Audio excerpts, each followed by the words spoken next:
नमस्कार सभी को। आप सभी का एक बार फिर से आपके अपने स्टडी मेंटर चैनल पर हार्दिक स्वागत है। आज हम RSCERT द्वारा प्रायोजित जो मॉडल क्वेश्चन पेपर है क्लास 8th सब्जेक्ट साइंस का, वो हल सहित आपके समक्ष प्रस्तुत करने जा रहे हैं। आपका जो बोर्ड का मेन एग्ज़ाम जो हो रहा है उसमें जो पेपर आएगा उसका जो पैटर्न रहेगा वो है इसी प्रकार का रहने वाला है।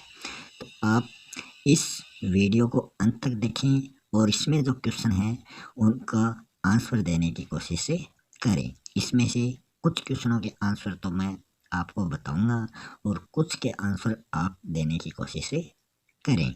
तो ये जो क्वेश्चन है ये आपको जो आपका चैप्टर है उसके बीच से आपको क्वेश्चन पूछे जाने हैं। तो आप चैप्टर के लास्ट वाले क्वेश्चन आंसर याद ना करके आप उस चैप्टर को ही याद करें, उस चैप्टर को बार बार पढ़ें। तो इसमें पूछा गया है पहला क्वेश्चन, नायलॉन का उपयोग किसमें होता है? तो इसमें 4 ऑप्शन है, तो आपको बताना है किसमें इसका उपयोग किया जाता है।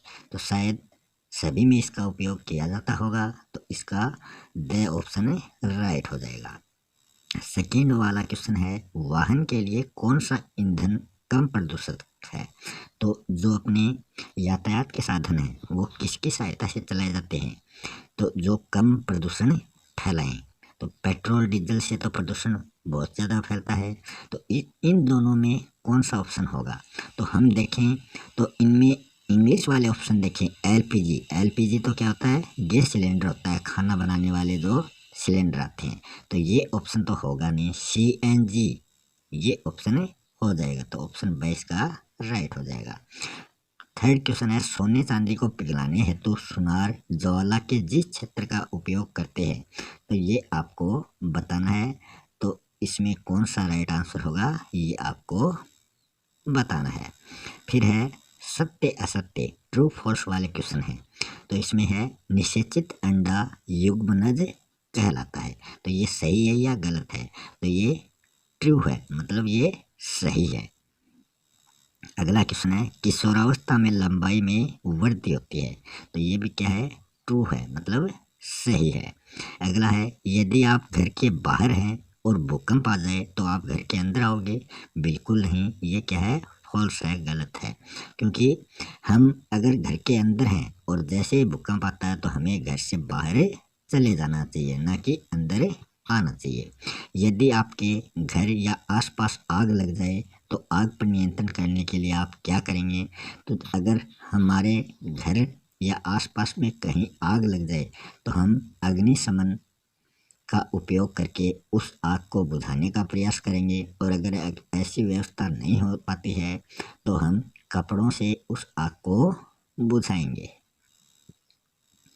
अगला है, बाह्य निषेचन का एक उदाहरण लिखिए।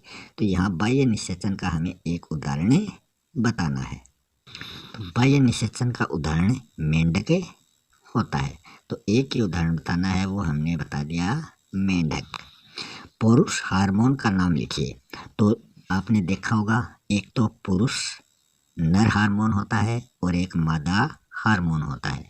तो यहाँ पुरुष हार्मोन पूछा गया है, तो पुरुष हार्मोन को टेस्टोस्टेरोन कहा जाता है, जिसको हिंदी में लिंग हार्मोन भी कहा जाता है, और ये नर में वृषण में पाया जाता है।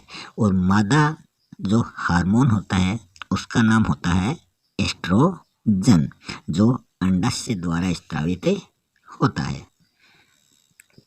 अगला क्वेश्चन, दो बादलों के चित्र बनाकर उनके आवेशों को दर्शाना है। तो ये आप बुक से देखकर उसके चित्र बना सकते हो।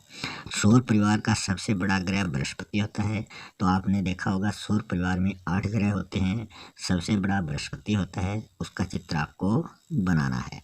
उसी प्रकार नाइट्रोजन चक्र का भी चित्र आपको बनाना है। सर्दियों में आप अपने मित्र को किस प्रकार के वस्त्र खरीदने की सलाह देंगे? कोई 4 कारण आपको बताना है। तो ये क्वेश्चन भी आप अपने सुझाव के माध्यम से बता सकते हैं।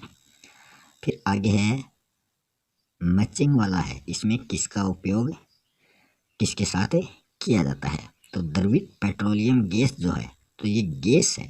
गैस कहाँ काम आती है, घरों में काम आती है, तो सी से इसका मैचिंग हो जाएगा। घरों एवं उद्योगों के ईंधन के रूप में ये द्रवित मतलब liquid petroleum gas LPG.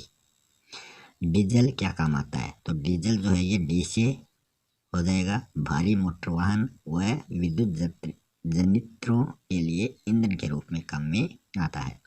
Paraffin मोम जो है, इसका उपयोग मरहम, मोमबत्ती और वैसलीन के निर्माण में आता है। बिटुमिन जो है ये कोयला होता है और ये पेंट्स व सड़क बनाने के काम आता है। ये यहाँ आपको इनको लिखने हैं। नीचे है सत्य असत्य, नीचे भी दिया गया है, यहाँ पर आपको सही गलत का चिन्ह लगाना है। वन उन्मूलन से वर्षा दर प्रभावित नहीं होती है, तो ये बात सही है या गलत है, तो ये बात गलत है। ज़्यादा वन होंगे उतनी ही ज़्यादा वर्षा होगी, वन नहीं होंगे तो वर्षा भी नहीं होगी। वन्य प्राणी अभ्यारण्य वह क्षेत्र है जहाँ पर जंतु सुरक्षित व संरक्षित रहते हैं, ये बिल्कुल सही बात है। संकटापन्न जंतु वे जंतु हैं जिनकी संख्या एक निर्धारित स्तर से कम होती जा रही है, तो जो कम हो जाएगा वही तो संकटग्रस्त प्राणी कहलाता है, तो ये बात भी सही है। धीरे धीरे उपजाऊ भूमि मरुस्थल में बदल जाती है, तो उसे मरुस्थलीकरण कहते हैं, ये भी सही है। फिर है पादप कोशिका और जंतु कोशिका का नामांकित चित्र आपको पुस्तक से देखकर याद करना है और एग्जाम में उसको बनाना है। अगला क्वेश्चन है दाब की परिभाषा लिखिए और उसका सूत्र भी आपको लिखना है। तो दाब किसे कहते हैं, किसी पृष्ठ के प्रति एकांक क्षेत्रफल पर लगने वाला जो बल होता है उसे दाब कहा जाता है। तो 2 लाइनों में तो आपकी परिभाषा आ जाएगी। फिर इसका जो सूत्र है वो आपको लिखना है, दाब बराबर बल बट्टा क्षेत्रफल, तो ये इसका सूत्र होता है। अगला क्वेश्चन देखें, तो क्वेश्चन नंबर 18 में पूछा गया है, यदि आपको चिकने फर्श पर चलना दौड़ना होता हो तो आपको किस प्रकार के जूते या चप्पलों का प्रयोग करना चाहिए। तो हम देखेंगे कि जो चिकनी जगह है वहाँ हम आसानी से अपने साधारण जूते या चप्पल पहनकर नहीं चल सकते, तो वहाँ पर चलने के लिए हमें कीलदार जूते या चप्पलें चाहिए, जिसको स्पाइक्स कहा जाता है। तो ऐसी जगह पर चलने के लिए हमें कील युक्त जो जूते हैं वो पहनने चाहिए ताकि हमारा घर्षण कम हो सके। तो आपने मैच जो क्रिकेट मैच होते हैं उसमें देखा होगा कि जो खिलाड़ी होते हैं वो उस घास के मैदान पर फिसले नहीं, इस कारण उनके जूतों में छोटी छोटी हील्स कील लगी होती हैं, तो वो उसको उस मैदान पर दौड़ने में लाभदायक होती हैं। अगला क्वेश्चन है शोर व संगीत में 2 अंतर आपको बताने हैं कि शोर क्या होता है और संगीत क्या होता है। शोर को नॉइस कहा जाता है और संगीत को म्यूजिक कहा जाता है, मगर अंतर क्या है, तो शोर तो वह अप्रिय ध्वनि होती है जो अपने कानों को कष्ट पहुंचाती है, और संगीत वह प्रिय ध्वनि होती है जो अपने कानों को आनंद प्रदान करती है। तो एक अंतर तो ये हो गया। दूसरा अंतर है शोर जो है वो स्वास्थ्य से संबंधित जो समस्याएं हैं उनका कारण बन जाता है कि ये बीमारी उत्पन्न कर देता है, और संगीत जो है ये स्वास्थ्य समस्याओं से इसका कोई संबंध नहीं है, कि जो संगीत होता है वो मधुर आवाज़ में धीरे धीरे सुना जा सकता है, यही इसके अंतर हैं। अगला क्वेश्चन जो है विद्युत लेपन दर्शाता हुआ सरल परिपथ का नामांकित चित्र आपको बनाना है, तो ये आप बुक से देखकर इसको बना सकते हैं। अगला क्वेश्चन है कृत्रिम उपग्रह से हमें कई प्रकार की जानकारियाँ प्राप्त होती हैं। तो पहले तो आपको ये पता होना चाहिए कृत्रिम क्या होता है। कृत्रिम होता है मानव द्वारा निर्मित, कि ऐसे उपग्रह जो मानव द्वारा निर्मित एवं नियंत्रित होते हैं वो कृत्रिम उपग्रह कहलाते हैं। इनसे संबंधित कोई दो जानकारियां हमें लिखनी है। एक तो कृत्रिम उपग्रह हमें मौसम की जानकारी प्रदान करते हैं। कृत्रिम उपग्रह के द्वारा हम दूर संचार का प्रयोग कर सकते हैं, जैसे मोबाइल फ़ोन, टीवी, इन सभी में ये कृत्रिम उपग्रह काम में आते हैं। अगला है, आप अपने घर में गेहूं का भंडारण करना चाहते हैं तो इसके लिए आपको क्या करना पड़ेगा। तो किस प्रकार आप अपने घर में गेहूं को भंडारित रख सकते हैं, उसकी तैयारी के लिए आपको क्या करना पड़ेगा, तो ये आपको लिखना है। तो इसमें हम देखेंगे तो जो गेहूं है इसके जो खरपतवार है वो जल्दी लग जाता है, तो इसको हम कई दिनों तक सुरक्षित किस प्रकार रख सकते हैं तो वो हमें बताना है। तो हम इसको सुरक्षित रखने के लिए इनके अंदर जो नीम की पत्तियां हैं वो हमें डालनी पड़ेंगी। अगर हम इनके साथ नीम की पत्तियां भी दबा देंगे तो क्या होगा, ये जो अपना अनाज है ये इसके खरपतवार नहीं लगती है, मतलब कोई भी जो जीवाणु है वो इसको नुकसान नहीं पहुंचाता है। तो इसके लिए हमें क्या क्या तैयारी करनी पड़ेगी वो हम बताएंगे। तो इसके लिए सबसे पहले हम क्या करेंगे, जो बीज हैं, जो दाने हैं गेहूं के, उनको धूप में सुखाएंगे और उसकी नमी को हमें दूर करना है। फिर जो बीज है, जो दाने हैं, उसको कीटनाशी दवाओं का छिड़काव उस पर करेंगे ताकि कीट उसके अंदर ना आ सके। फिर हम क्या करते हैं, एक बड़े से धातु के पात्र में उसको डालते हैं और उसके साथ नीम की पत्तियां भी डालते हैं ताकि अनाज में किसी प्रकार के कोई रोग या कीड़े उत्पन्न नहीं हो। और उसी प्रकार भंडार गृह जो होते हैं वहाँ भी इनकी उचित व्यवस्था की जाती है। अगला अथवा में क्वेश्चन है, या तो आप वो क्वेश्चन कर सकते हैं अथवा आप यह क्वेश्चन कर सकते हैं। इन दोनों क्वेश्चनों में से आपको एक ही क्वेश्चन करना पड़ेगा। इसमें दिया गया है कि जहाँ सिंचाई जल की कमी हो वहाँ सिंचाई की कौन सी विधि का उपयोग करेंगे। सिंचाई विधि को चित्र सहित आपको बताना है। तो जहाँ पानी की कमी होगी वहाँ हम या तो छिड़काव तंत्र का प्रयोग करेंगे या ड्रिप जो सिंचाई पद्धति है उसका प्रयोग करेंगे। तो आप कोई सी भी विधि का प्रयोग करके उसको चित्र सहित यहाँ बता सकते हैं।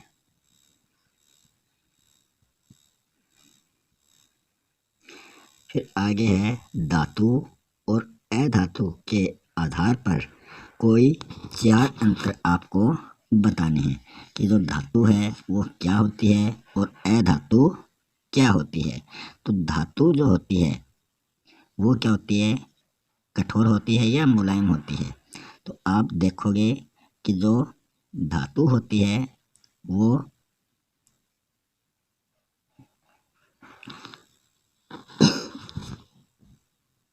तो यहाँ हम देखें कि धातु जो होती है वो तो चमकदार होती है और जो अधातु है वो चमकदार नहीं होती है। धातु कठोर होती है और अधातु जो है वो कठोर नहीं होती बल्कि मुलायम होती है। और जो धातु होती है वो विद्युत की सुचालक होती है और अधातु होती है वो विद्युत की कुचालक होती है।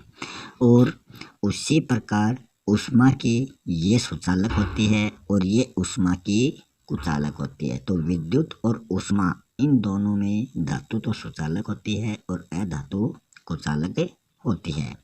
और धातु जो होती है वो तन्य होती है और अधातु अतन्य होती है।